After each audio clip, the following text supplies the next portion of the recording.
अस्सलाम वालेकुम।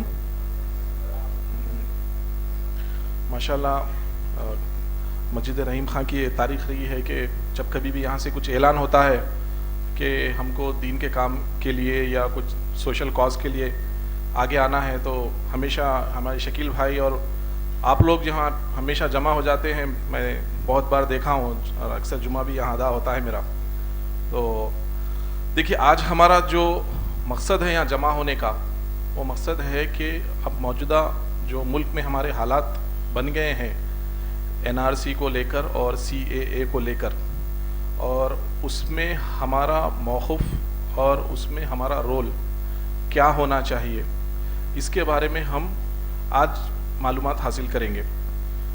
देखिए, अब हर कोई बहस और मुबाहिसे में लग गया है कि भाई एनआरसी को सपोर्ट करना है, सीएए को सपोर्ट करना है, या एहतजाज करना है, प्रोटेस्ट करना है या नहीं करना है, और अपने अपने लेवल पे हर कोई अपने अपने डिबेट्स में इन्वॉल्व हो जा रहे हैं, अपने दोस्त अहबाब में, अपने कलीग्स में, अपने काम की जगह पर।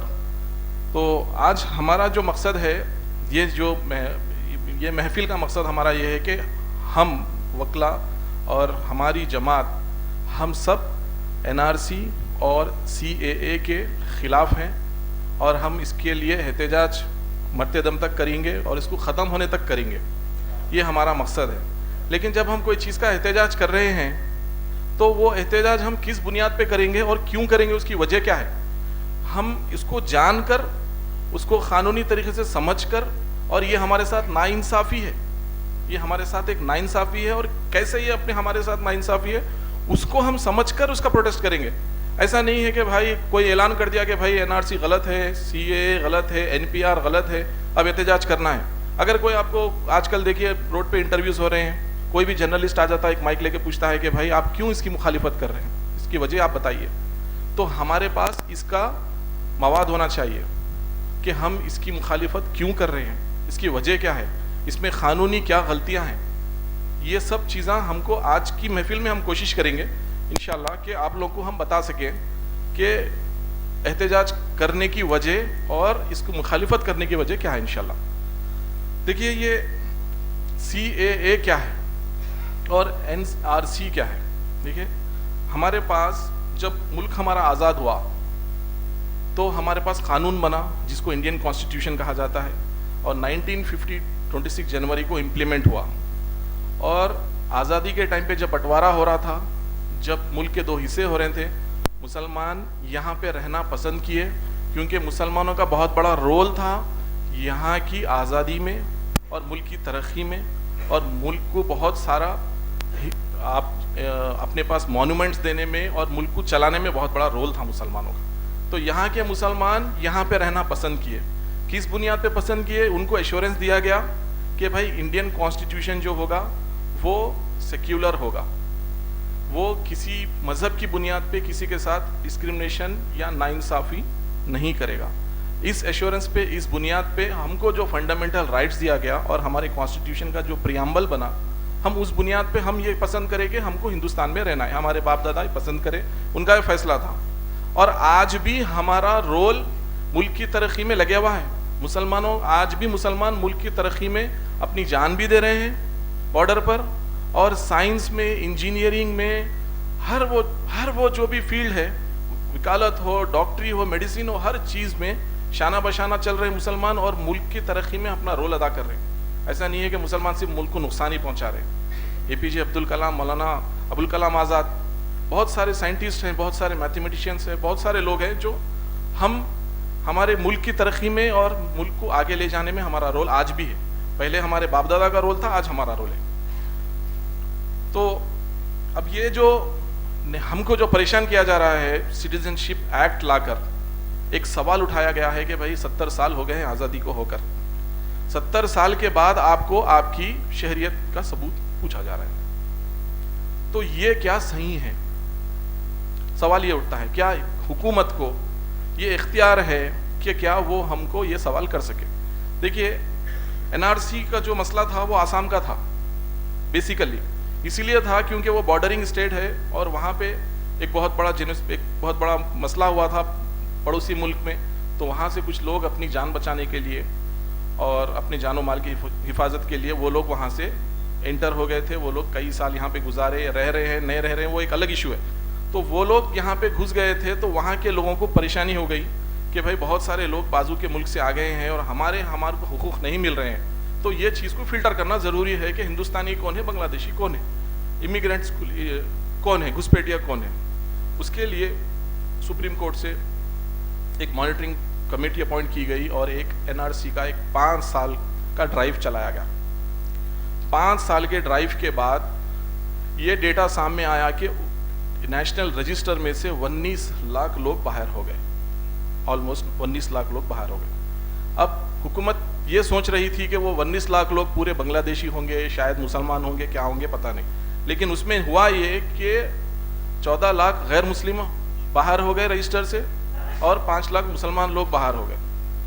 अब हुकूमत से एक ऐसा हो गया, एक ब्लंडर के जैसा हो गया, हुकूमत परेशानी में आ गई कि अब ये जो 14 लोग बाहर आ गए, 14 लाख लोग जो बाहर आ गए, उनको कैसा हमको फिर अंदर लेना है और इनको फिर अपना वोटर बनाना है और फिर अपनी हुकूमत चलाना है। तो एनआरसी के बाद ये CCAA का जो सिटीजनशिप अमेंडमेंट एक्ट है, इसको अमल में लाए वो लोग। इसीलिए लाए कि वो 14 लाख लोग को फिर रजिस्टर में लाना है, अपना वोटर बनाना है, अपनी हुकूमत चलाना है। अगर एनआरसी में शायद हो सकता है कि पूरे मुसलमान लोग बाहर हो जाते तो CAA वजूद में ही नहीं आता, शायद हो सकता, क्योंकि उनके लोग भी आ गए हैं तो अब उनको खुश करना है, उनको अपीस करना है, अपने वोटर को पकड़ के रखना है। वो हिसाब में CAA की बुनियाद डाली गई। ये मेरा अपना पर्सनल ओपिनियन है, मेरा मानना है। तो भाई अब हम जो एडवोकेट्स हैं, हमारी जो लीगल फर्टिनिटी है, अब हमारा ये मुताल्या है कि भाई जब हिंदुस्तान बना, कॉन्स्टिट्यूशन बना, तो कॉन्स्टिट्यूशन के साथ साथ इंडियन सिटीजनशिप एक्ट भी बना।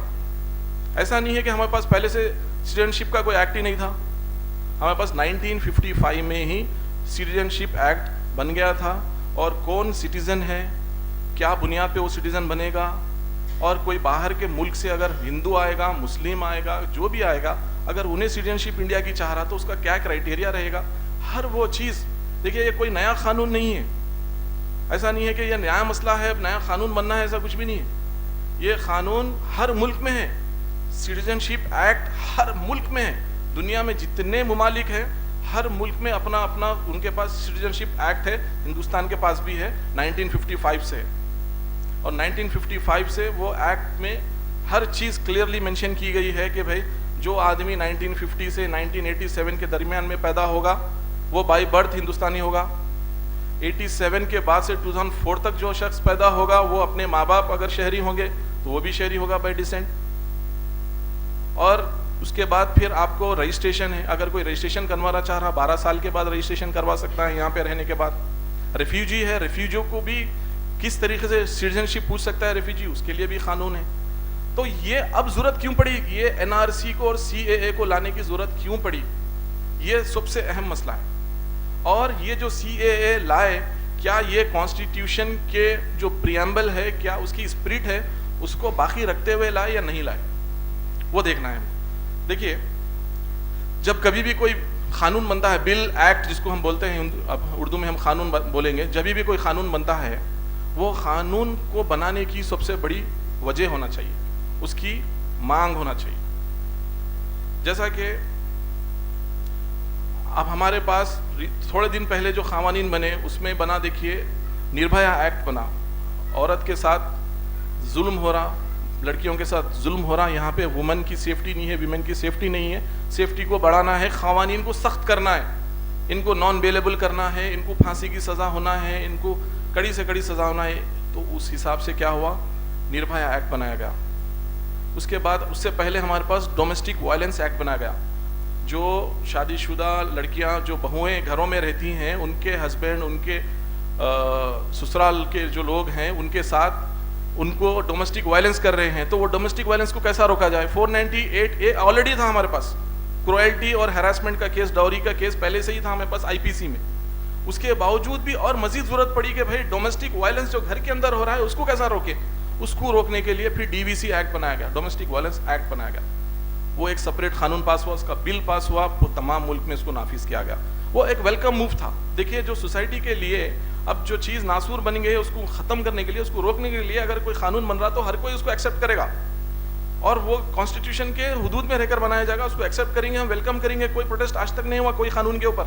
ये पहली बार CAA के ऊपर प्रोटेस्ट हो रहा है पूरे हिंदुस्तान में। क्यों हो रहा है? उसकी वजह देखिए, उसकी वजह क्या है? हमारा कॉन्स्टिट्यूशन ये बोलता है, डिबेट का सबसे अहम पॉइंट है ये, किसी से भी आप अगर बहस करेंगे तो सबसे पहले आप ये बोलेंगे कि हमारा कॉन्स्टिट्यूशन ये बोलता है कि जब पार्लियामेंट कोई नया कानून बनाएगा तो वो कानून फंडामेंटल राइट्स को वायलेट नहीं करेगा। हमारे जितने भी फंडामेंटल राइट्स दिए गए, right to life, right to liberty, right to equality, right to follow any religion, जितने हमारे फंडामेंटल राइट्स है वो राइट को कोई भी नया कानून ओवरराइड नहीं करेगा, वायलेट भी नहीं करेगा। तो अब ये जो CAA है ये क्यों वायलेट कर रहा है हमारा कानून, हमारे फंडामेंटल राइट को? हमारा फंडामेंटल राइट जो है आर्टिकल 14 बोलता है राइट टू इक्वालिटी। सब कानून की नजर में एक हैं, हिंदू, मुस्लिम, सिख, ईसाई, जैन, कोई भी रहने दो, हर कोई कानून की नजर में एक है। जब कानून की नजर में एक है तो फिर कानून जो बनना है वो सबके लिए बनना है। अब सबके लिए जो कानून बनना है तो अब ये जो CAA बना, CAA में वो लोग ये अमेंडमेंट लाए हैं कि जितने भी हिंदू, सिख, जैन, बौद्ध, क्रिश्चियंस, ये जो भी नेशनल रजिस्ट्रार के बाहर हो जाएंगे उनको जो है सो उनकी मजहब की बुनियाद पे, उनको मजहब की बुनियाद पे रजिस्टर में इंक्लूड किया जाएगा, सिवाय मुसलमानों के। ये जो एक्ट है इसमें मुसलमानों के साथ खुला डिस्क्रिमिनेशन, मुसलमानों को एक्सक्लूड करके ये कानून बनाया जा रहा है। तो ये पहला ऐसा कानून है जो मुसलमानों के साथ डिस्क्रिमिनेशन हो रहा है, उनके साथ नाइंसाफी खुली है। ये नहीं बोल रहे कि हम उनको भी देंगे, इनको भी कानून, इनको भी हम जो सिटीजनशिप देंगे, ये नहीं बता रहे। ये बोल रहे हैं कि हिंदू, क्योंकि पिछड़े हिंदुओं के पास कोई मुल्क नहीं है, मुसलमानों के पास बहुत सारे मुल्क है जाने के लिए, इसीलिए हम ये बुनियाद पे हिंदुओं को इंक्लूड करेंगे, मुसलमानों को नहीं करेंगे। तो ये हमारा जो कॉन्स्टिट्यूशन जो गारंटी दे रहा है कि सबके साथ एकसानियत होगी, वो एकसानियत खत्म हो जा रही है, डिस्क्रिमिनेशन हो रहा है मुसलमानों के साथ। तो ये सबसे बड़ा पॉइंट है कि भाई हमारे साथ नाइंसाफी हो रही, हमको एक्सक्लूड किया जा रहा है, उनको इंक्लूड किया जा रहा है। और ये राइट टू इक्वालिटी जो आर्टिकल 14 है उसके खिलाफ। तो अब कुछ लोग आपको बहस में बोलेंगे कि भाई आर्टिकल 14 अगर राइट टू इक्वालिटी, अगर सबको इक्वल देखना है तो फिर औरतों के लिए रिजर्वेशन क्यों है, SC STs के लिए, बैकवर्ड क्लास के रिजर्वेशन क्यों है, उनको प्रिविलेजेस क्यों हैं, उनको एजुकेशन में, जॉब्स में, उनको हर जगह क्यों प्रिविलेजेस है? मुसलमान अभी 4% रिजर्वेशन ले रहे हैं, ये क्यों ले रहे हैं? राइट टू इक्वालिटी कहाँ गई फिर? हम उनको भी दे सकते हैं, फिर जब इनको प्रिविलेज दे सकते हैं तो हम मजहब की बुनियाद पे भी हम हिंदुओं को प्रिविलेजेस दे सकते हैं, गैर मुसलमानों को प्रिविलेजेस दे सकते हैं। तो उसका जवाब यह है कि जितने भी क़वानीन बनते हैं हिंदुस्तान में 70 साल से बनते हुए आए हैं, वो मजहब की बुनियाद पे नहीं बने। जो भी रिजर्वेशंस, जो भी प्रिविलेजेस, चाहे औरत हो, चाहे बैकवर्ड क्लास हो, चाहे ट्राइबल्स हो, जिस किसी को भी दिए गए हैं, वो उनके पिछड़ेपन पर, उनके बैकवर्डनेस पर, उनकी इलिटरेसी के ऊपर। जब कभी भी जो भी कानून बनता है, अगर किसी कानून की मांग आती है, अब जैसा कि एक मिसाल हमारे पास 12% रिजर्वेशन की एक हमारा TRS हुकूमत की तरफ से हमारा को एक प्रॉमिस दिया गया था कि हम आपको 12% रिजर्वेशन देंगे। मुसलमानों का प्रेशर भी था कि भाई हम जो है सो हमारे पास कई ऐसे लोग हैं हमारे पास जो एजुकेशन में बहुत पीछे हैं, बैकवर्ड है, हमारे पास इलिटरेसी बहुत है, लिटरेसी रेट बहुत कम है हमारे पास। मुसलमान में ड्रॉप आउट्स बहुत है, 10th क्लास तक भी नहीं जाते हैं, ड्रॉप हो जाते हैं बच्चे, फिर और जॉब्स में लग जाते हैं। तो ये हमारा प्रेशर था हुकूमत के ऊपर कि हमको 12% रिजर्वेशन दी जाए एजुकेशन में, जॉब्स में, हर जगह। तो अब यहाँ के CM को, जिन्होंने वादा किया था, उसको ये चीज़ को निभाना था कि भाई अब 12% रिजर्वेशन कैसा देना है, किस बुनियाद पे देना है? मजहब की बुनियाद पे नहीं बना सकते कानून, तो किस बुनियाद पे देना है? तो उन्होंने एक सुधीर कमेटी अपॉइंट की, और सुधीर कमेटी की जिम्मेदारी ये थी कि वो पूरे स्टेट में घूमकर डेटा कलेक्ट करें। यह बहुत अहम है। देखिए, डेटा बहुत ज़रूरी है।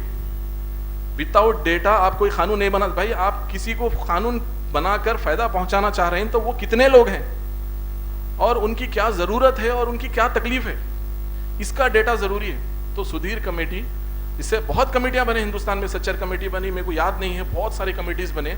जब कभी भी कोई कानून बनता है तो उसके ऊपर एक कमेटी अपॉइंट की जाती है और वो जज होता है हाई कोर्ट का या सुप्रीम कोर्ट का, वो पूरे तेलंगाना स्टेट हो या मुल्क में वो घूमेगा, घूमकर पब्लिक ओपिनियन लेगा और पब्लिक में वो पता करेगा कि लिटरेसी रेट क्या है या इनको ये कानून की जरूरत है। जैसा ट्रिपल तलाक थोड़े दिन पहले आया था, तो उसके ऊपर डेटा कलेक्ट करेगा। डेटा कलेक्ट करने के बाद हुकूमत के सामने रखेगा, तो हुकूमत वो चीज़ को देखेगी कि ये डेटा बहुत ज़्यादा है। फ़र्ज़ करिए कम से अपने मुल्क की आबादी 130 करोड़ है, तो कम से कम 10 करोड़ लोग इससे परेशान हो रहे हैं, 10 करोड़ लोग को राहत देना है। तो डेटा के बुनियाद पे कानून बनेगा। आपकी मर्जी से कहीं डेटा ही नहीं है, कहीं चीज़ की मांग ही नहीं है। अब देखिए CAA कैसा लाया गया। थोड़े दिन आप अगर हिस्ट्री में जाएंगे तो एक शाहबानो का केस हुआ था, बहुत मशहूर था। शकील भाई वो लोग वाकिफ़ है वो चीज़ से, बहुत पहले की बात है। वो केस शरीयत में पहली मुदाल खिलत माना गया था। क्यों माना गया था? हमारे पास जो कानून है वो जो हम बीवी को तलाक देंगे उसको हम 3 महीने तक उसका मेंटेनेंस देंगे, 3 महीने के बाद हम उसके जिम्मेदार नहीं हैं। ये कानून शरीयत में था कि 3 महीने तक हम उसके जिम्मेदार हैं, 3 महीने के बाद दोनों दूसरी शादी भी कर सकते हैं, उनके मेंटेनेंस की जिम्मेदारी भी हमारी नहीं है। तो शाहबानो ने एक केस फाइल किया था सुप्रीम कोर्ट में और उन्होंने ये बोला था कि सेक्शन 125 CRPC जो है, maintenance to divorce wife is also applicable to Muslims. मैं भी इसकी हकदार हूँ, मुझे भी तलाक के बाद मेरे मरने तक मेरा शौहर मेंटेनेंस देना। तो पहली शरीयत में मुदाखलत मानी गई थी। इसके ऊपर बहुत बड़ा बवाल हुआ था। बवाल होने के बाद फिर इसके ऊपर भी बहुत सारे डिबेट्स हुए, बहुत सारे चीज़ें हुए। उसके बाद फिर डेटा जमा किया गया, उसके बाद फिर ये कानून को मुसलमानों के ऊपर भी नाफिज किया गया, 125 CRPC। आज अगर मुसलमान अपनी बीवी को तलाक देता है तो उसकी दूसरी शादी होने तक या मरने तक उसको मेंटेनेंस देना है। तो ये कानून आया था। तो ये जब कानून आया था तो हुकूमत ये कानून को और सुप्रीम कोर्ट को ये कानून को बनाने में एक मदद मिली थी। किस तरीके की मदद मिली थी? एक औरत का एप्लीकेशन था कि मुझे ये हक चाहिए। अब ट्रिपल तलाक का कानून बना। ट्रिपल तलाक के कानून बनने के वक्त 3-4 औरतों ने मिलकर एक पिटीशन डाला था कि ट्रिपल तलाक जो है सो नाइंसाफ़ी है, इंस्टेंट ट्रिपल तलाक जो है उसको खारिज करिए। उनका एप्लीकेशन था 3 औरतों का, उसमें भी नाइंसाफ़ी हुई। हमारे MP साहब बताते हैं कि डिस्क्रिमिनेशन है उसमें भी। अगर कोई हिंदू अपनी बीवी को तलाक देता है तो उसको 1 साल की सज़ा है और मुसलमान को 3 साल की सज़ा है। तो ये मजहबी बुनियाद पे सज़ा में भी डिस्क्रिमिनेशन है, तो उसको भी चैलेंज किया गया है। तो सज़ा में भी डिस्क्रिमिनेशन नहीं रख सकते आप मजहब की बुनियाद पे, उसमें भी एकसानियत रखना है। तो मैं ये बताना चाह रहा था कि देखिए, जब कोई कानून बनता है तो वो कानून बनाने के लिए पब्लिक का डिमांड होना चाहिए, पब्लिक की तरफ से एप्लीकेशन आना चाहिए कि भाई हमको ये कानून की ज़रूरत है। तो CAA बनाने के लिए कौन एप्लीकेशन दिया साहब? कितने एप्लीकेशन आए, कितने करोड़ लोग मुतासिर है ये चीज़ से। वो लोग बोल रहे कि भाई शरणार्थी जो आए, रेफ्यूजीज जो आए, वो बहुत 70 साल से वो इंतज़ार कर रहे हैं कि हमको सिटीजनशिप मिले। तो भाई 70 साल से कितने लोग सिटीजनशिप के लिए बेकरार है, बेचैन है, उनका डेटा क्या है? कोई भी ना अमित शाह के पास उसका डेटा है, ना कोई मिनिस्ट्री के पास उसका डेटा है। कोई बता ही नहीं सकता कि भाई कितने लोग को आप सिटीजनशिप देने वाले हैं। कोई डिमांड नहीं है। अच्छा, कहीं पर भी कोई प्रोटेस्ट भी नहीं हुआ। कोई शरणार्थी, कोई रेफ्यूजी प्रोटेस्ट नहीं किया कहीं बैठ के, कोई धरना चौक पे, कोई जंतर मंतर पे कि भाई हम 100 आदमी है, हमको सिटीजनशिप दो। कोई आदमी नहीं बैठा। जबकि हाल में आप देखें तेलंगाना में 52 दिन तेलंगाना के RTC के एम्प्लॉयज जो है सो एक मुतालबा करे कि हमको जो है सो नौकरी परमानेंट करो। 52 दिन में 5 लोग मर गए। इतना डिमांड था, इतना प्रेशर था हुकूमत के ऊपर, उसके बावजूद हुकूमत उसको इजीली और नहीं मानी उनके शर्त को। इतना डिमांड रहने के बावजूद तो क्या CAA के लिए इतना डिमांड आया, इतना प्रेशर आया गवर्नमेंट के ऊपर? कोई प्रेशर नहीं आया। गवर्नमेंट खुद से इनिशिएटिव लेके अपने आप से सुमोटो, जो चीज़ की हुकूमत को, जो चीज़ की मुल्क को ज़रूरत ही नहीं है, जो चीज़ की शहरियों को ज़रूरत ही नहीं है, वो उनके ऊपर लाके थोप दिए। अच्छा, लाके थोप दिए तो थोप दिए, उसमें क्लैरिटी नहीं है। सबसे बड़ी उसमें वैक्यूम जो है, सबसे बड़ा उसमें मसला ये है कि भाई सिटीजनशिप की बुनियाद क्या रहेंगी? पासपोर्ट रहेगा, वोटर आईडी रहेंगी, आधार रहेगा, पैन कार्ड रहेगा, बर्थ सर्टिफिकेट रहेगा, कोई चीज़ की क्लैरिटी नहीं है। अगर आप कोई चीज़ की क्लैरिटी बता देते कि भाई आपका पासपोर्ट है आपके पास, आधार है आपके पास, तो आप बच गए। तो हाँ, कम से कम यहाँ का शहरी जो है सो एक सुकून की नींद तो सो सकता। हर किसी की नींद खराब कर दी है। मेरे को डेली कम से कम 4 से 5 कॉल आ रहे हैं, बोर्ड देखकर कॉल कर रहे हैं, साहब हमारा नाम में प्रॉब्लम है, डेट ऑफ बर्थ में प्रॉब्लम है, हमारा जो है सो गैजेट नोटिफिकेशन निकालना है, हमारे पेपर सही करना है। हर कोई परेशान है, परेशान करके छोड़ दिए मुसलमान को खास तौर पे। तो हम जो मुखालिफत कर रहे हैं, हमारा बोलना ये है कि भाई जब जो कानून की ज़रूरत ही नहीं थी, आपके पास डेटा नहीं है, आपके पास एक 50,000 एप्लीकेशन नहीं है, 5,000 एप्लीकेशन नहीं है आपके पास, हमको सिटीजनशिप दो बोल के आप बता ही नहीं सकते डेटा। ना कोई सुप्रीम कोर्ट में PIL फाइल हुआ, ना हाई कोर्ट में कोई अर्जी आई कि हमको यहाँ पे सिटीजनशिप दो, और ना कोई मीडिया रिपोर्ट करा। कोई मीडिया ये रिपोर्ट नहीं करा कि यहाँ के शरणार्थियों के साथ नाइंसाफ़ी हो रही, या पाकिस्तान के हिंदुओं के साथ, या अफगानिस्तान के या बांग्लादेश के हिंदुओं के साथ वहाँ पे बहुत बड़ी जुल्म हो रहा, जेनोसाइड हो रहा। कोई मीडिया की रिपोर्ट नहीं है। जबकि रोहिंग्या के साथ इतना बड़ा जेनोसाइड हो गया, हम 3-4 साल से हम देखे। उनको आप कभी आगे बढ़ के नहीं बोले कि भाई रोहिंग्या में इतना बड़ा जेनोसाइड हो रहा, लोगों को काट रहे, मार रहे, हम उनको बचाएंगे, हम उनको सिटीजनशिप देंगे, ये आप ऐलान नहीं करे कभी। जो चीज़ मीडिया में इतनी ज़्यादा आई और आज जो यूनाइटेड नेशंस में भी मुद्दा बने हुआ है, वो चीज़ को आप नज़रअंदाज करें, और जो चीज़ का आपके पास एप्लीकेशन ही नहीं है, वो चीज़ को लाकर आप थोप रहे। तो ये है मसला हमारा ये है कि भाई सिटीजनशिप अमेंडमेंट एक्ट जो है वो डिस्क्रिमिनेशन कर रहा है, मुसलमान को बाहर निकाल रहा है, हिंदू को अंदर ले रहा है। मजहब की बुनियाद पे कोई किस्म का डिस्क्रिमिनेशन नहीं कर सकते। आप कोई स्पेशल प्रिविलेज देना चाह रहे हैं तो उसका डेटा होना चाहिए, और मजहब की बुनियाद पे नहीं दे सकते आप उनके बैकवर्डनेस पे, उनके पिछड़ेपन पर। वो भी राइट टू इक्वालिटी का ही एक मकसद है कि भाई पिछड़े लोग हैं, आपके साथ नहीं चल सक रहे, शाना बशाना नहीं चल सक रहे, उनको आप स्पेशल प्रिविलेज देके अपने साथ करना है। राइट टू इक्वालिटी का जो स्पिरिट है उसके लिए उनको हम प्रिविलेज दे रहे हैं। औरतें पिछड़े हो गए, औरतों के लिए रिजर्वेशन किस लिए रखे हैं भाई? औरतों का जो है सो कई जो है सो फील्ड्स में उनका जो है सो रिप्रेजेंटेशन बहुत कम है। अरे भाई आप भी आगे आइए, आप भी शाना बशाना चलिए, आप भी हमारे इंसानियत में रहना है, इसीलिए उनको प्रिविलेज दिया गया। उनको उनके जेंडर की बुनियाद पे, उनके मजहब की बुनियाद पे नहीं दिया गया, उनके पिछड़ेपन की, बैकवर्डनेस की बुनियाद पे। मुसलमान को भी जो 4% यहाँ पर रिजर्वेशन दिया गया, वो हर मुसलमान को नहीं दिया गया, उसमें OBC है। कास्ट उनके जो मस्जिद के सदर होते हैं वो एक लेटर लिख के देते हैं कि ये कास्ट के हैं, इन जो सो बैकवर्ड क्लास में आते हैं, इनको ही रिजर्वेशन दिया जाए, तब रिजर्वेशन मिलता है। हर मुसलमान को नहीं है, जनरल रूल नहीं है वो। तो ये बहुत अहम है। देखिए डिस्क्रिमिनेशन जो हमारे साथ हो रहा है, हमारे साथ जो नाइंसाफ़ी होने वाली है। देखिए अब अगर हम गाफिल हो जाएंगे, हम समझेंगे कि भाई कुछ ना कुछ हो जाएगा, हम बच जाएंगे, तो आसाम का रोल मॉडल हमारे सामने आ गया। आसाम में 19 लाख लोग में से 5 लाख लोग, और पूरे 19 पकड़िए, अब पूरे 19 लाख लोग आज रजिस्टर के बाहर हैं। रजिस्टर के बाहर हो जाएंगे तो क्या क्या होगा? प्रॉब्लम क्या होगा भाई? आप पढ़ाई नहीं कर सकेंगे, आप गवर्नमेंट जॉब नहीं कर सकेंगे, आपको जो भी वेलफेयर स्कीम्स होते हैं गवर्नमेंट के, वो आपको राशन नहीं मिलेगा, आपको मेडिकल फैसिलिटीज़ नहीं मिलेंगे, कुछ नहीं मिलेगा, आप स्टेटलेस हो जाएंगे। आपको 6 महीने का टाइम दिया जाएगा, आप अपनी सिटीजनशिप जो है सो ट्राइब्यूनल्स फॉर्म किए जाएंगे, वो स्पेशल कोर्ट्स जिसमें सिर्फ यही केसेस चलेंगे, उसमें आप जाएंगे और अपना दावा डालेंगे वकील के ज़रिए से।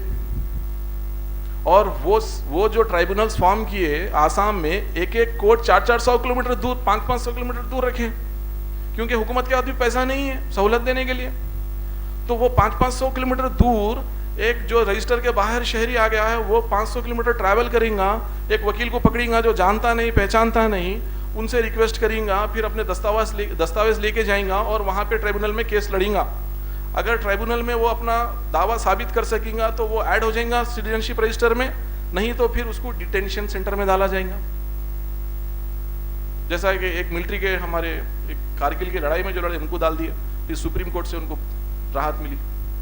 तो हमारे सामने एक अब एग्जाम्पल आ गया है कि अगर हम गाफिल रहेंगे और इसके लिए एहतजाज नहीं करेंगे, प्रोटेस्ट नहीं करेंगे, तो फिर हमको भी ट्राइब्यूनल के चक्कर मारना पड़ेगा या फिर डिटेंशन सेंटर में जाना पड़ेगा।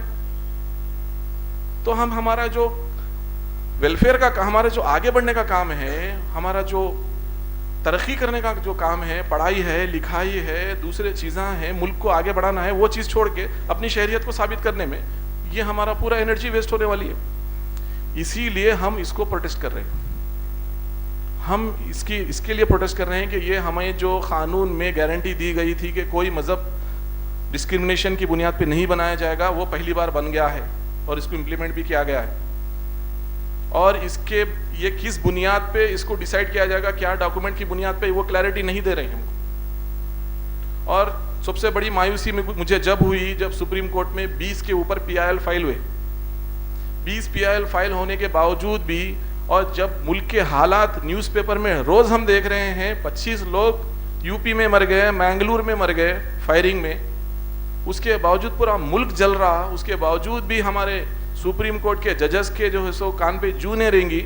अगर वो चाहते तो 1 सेकेंड में सिटीजनशिप अमेंडमेंट एक्ट के ऊपर सस्पेंशन ऑर्डर अगर दे देते कि इसको हम यहीं रोक लगा रहे हैं, हुकूमत अपना जवाब दें, तो मुल्क के हालात आज ठीक हो जाते थे। तो हमारी जो जुडिशरी है, वो जुडिशरी भी प्राइमे फेसी जब उनको नजर आ रहा है कि ये डिस्क्रिमिनेटरी है, कोई भी छोटा वकील भी ठहर के आर्गुमेंट करेगा और बोलेगा कि साहब ये हमारा जो कॉन्स्टिट्यूशन है, ये कॉन्स्टिट्यूशन के स्पिरिट के अगेंस्ट है, मुसलमान के साथ डिस्क्रिमिनेशन किया जा रहा है और उस बुनियाद पे कानून बनाया गया है, तो उस बुनियाद पे वो स्टे ऑर्डर दे सकते थे। लेकिन उनका बोलना ये है कि अभी जल्दी क्या है, अभी इम्प्लीमेंट तो नहीं हो रहा है, कानून बना है, जब इम्प्लीमेंट होगा, जब कुछ सोचेंगे।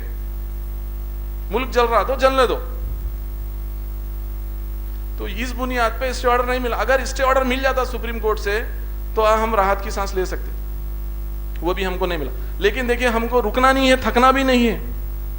अपने हाई कोर्ट्स में भी, सुप्रीम कोर्ट्स में भी, हर जगह और मस्जिद हमको, देखिए जुडिशरी से एक उम्मीद है हमको। हमारे पास कैसा है सिस्टम, कानून हमारा कैसा है, कॉन्स्टिट्यूशन क्या बोलता है कि जब कभी भी लेजिस्लेचर कोई कानून बनाता है, उसको सुप्रीम कोर्ट उसके ऊपर रिव्यू करेगा, उसको चेक करेगा। और सुप्रीम कोर्ट अगर कोई कानून बनाता है, वो अगर देश के खिलाफ हो जाएगा, तो उसको पार्लियामेंट चेक करेगा ऑर्डिनेंस के जरिए से। तो दो चीज़ें हैं, चेक एंड बैलेंस में सिस्टम क्या है, सुप्रीम कोर्ट जुडिशियल रिव्यू के पावर्स रखता है। अगर पार्लियामेंट कोई कानून बनाएगा तो सुप्रीम कोर्ट उसको स्ट्रक डाउन कर सकता है। और अगर सुप्रीम कोर्ट अगर कोई कानून बनाता है तो पार्लियामेंट ऑर्डिनेंस के जरिए से उसको तब्दील कर सकता है, उसको चेंज कर सकता है। तो दोनों में चेक एंड बैलेंस है। उसी बुनियाद पे हमको भरोसा है कि अगर इससे गलती होगी तो वो सुधारेगा, उससे गलती होगी तो ये सुधारेगा। लेकिन दोनों भी जब रिलीफ नहीं दे रहे हैं तो हमारी ये हालत हो गई है मुल्क की। तो हमको रुकना नहीं है, थकना नहीं है। हमारे सामने हालात हैं आसाम के, उसको देखते हुए हमको एहतजाज हमारा जारी रखना है जब तक ये बिल CAA, NRC, NPR, ये सब एक ही है भाई, ये सब एक ही है। इसमें NPR बोलेंगे कि भाई NPR क्या है, ये तो सेंसस हमेशा होता है, सेंसस से क्या प्रॉब्लम है, हर 10 साल में जो है सो कितने रेसिडेंस है। सिटीजनशिप की बात नहीं होगी, जब क्या बात होगी, रेसिडेंस, कितने लोग यहाँ पे मुकीम हैं, उनका हम डेटा कलेक्ट कर रहे हैं स्कीम्स देने के लिए। अमित शाह का एक इंटरव्यू देखा मैं, आप अगर NPR को रोकेंगे तो डेवलपमेंट को रोकेंगे, वेलफेयर को रोकेंगे। जो गरीब लोग हैं, हम जिसको स्कीम देना चाह रहे हैं, उनका डेटा हमारे कने आएगा तो हम उनको स्कीम देंगे। अब डेटा की बात आ गई, अब उन्होंने बोल रहे हैं डेटा आना हमारे पास जरूरी है, डेटा आएगा तो NPR के जरिए से तो हम जो है सो वेलफेयर स्कीम्स को जो है सो हम लॉन्च करेंगे। भाई आप हमको ये बताओ कि रेफ्यूजी शरणार्थी जो बोल रहे हैं उनका डेटा कितना है आपके पास, हमको नहीं बता रहे हम डेटा, और आप बोल रहे हैं NPR के जरिए से हमको डेटा लेना है। NPR में भी अमेंडमेंट कर दिया आप। जब पहले सेंसस होता था, सेंसस में कोई ऐसा कानून नहीं था कि कोई सिटीजन, कोई रेजिडेंस के ऊपर आप शक व शुबा जाहिर करें। अब NPR में जो रजिस्ट्रार होगा, हर स्टेट लेवल पे एक रजिस्ट्रार होगा, फिर उसके नीचे मातहतीन होंगे। वो मातहतीन हर एक के घर पे घूमेंगे, घूमकर जो आदमी के पेपर्स वो लोग, उनको एक ट्रेनिंग दी जाएगी, उसके बाद उनके वो पेपर्स वो लोग वेरीफाई करेंगे, और किसी के ऊपर शक आएगा तो वो डाउटफुल लिख देंगे उसके ऊपर। वो डाउटफुल का डेटे का फिर NRC का जो है सो जरिया बनेगा। वो कितने लाख को डाउटफुल लिखेंगे वो भरोसा नहीं है। तो NPR, CAA, NRC ये सब एक ही है। और इलेक्शन के लिए अब कोई मुद्दा नहीं है, गवर्नमेंट को फेल्यूर के लिए कोई मुद्दा नहीं है। इकोनॉमिक इतनी बर्बाद हो गई हमारी, जॉब्स चले गए, एजुकेशन चले गया, इंडस्ट्रीज बर्बाद हो गए पूरे। अब मुल्क में कोई चीज़ सही है नहीं, उसको कैसा छुपाना है, कैसा दबाना है, पूरी आवाम को परेशान करके छोड़ दो आप, उनके सिटीजनशिप के ऊपर ही बात लाओ। और अब नया अब मेरा डिस्कशन हो रहा था मेरे कुछ दोस्त अहबाब से, तो मैं बोल रहा था कि भाई अब नया मुद्दा क्या रहेगा इलेक्शन का, बाबरी मस्जिद तो ख़त्म हो गई, कश्मीर भी 370 हो गया, ख़त्म हो गया, अब क्या है? तो वही बोल रहे थे कि भाई अब मुद्दा यही है, NRC लाएंगे, CAA लाएंगे, अब जो से जितने 5 साल 10 साल इलेक्शन चलेगा अब यही मुद्दे पे चलेगा। तो ये मुद्दे को बर्खास्त करने के लिए हमको आगे आना है, हमको एहतजाज करना है, हमको रोड पे भी आना है, कोर्ट में भी जाना है, और हमें इत्तेहाद भी रखना है। मुसलमानों में इत्तेहाद भी बहुत ज़रूरी है, और अल्लाह से दुआ भी करना है, और हमको कुरान में अल्लाह ताला ऐसी सिचुएशन का क्या हल बताए हैं उससे इंशाअल्लाह हमारे उलेमा लोग वाकिफ करेंगे, उसको भी फॉलो करना है हमको। तो ये कुछ चीज़ें थी, तमाम चीज़ें तो बता नहीं सकते, तो आप लोग को जो भी कानूनी इसमें डाउट है वो आप लोग नोट डाउन करिए या आप लोग सवाल करिए, इंशाअल्लाह सवाल जवाब में और कुछ चीज़ों के ऊपर क्लैरिटी है तो वो चीज़ों की क्लैरिटी ले लेंगे इंशाअल्लाह। जज़ाकल्लाह खैर।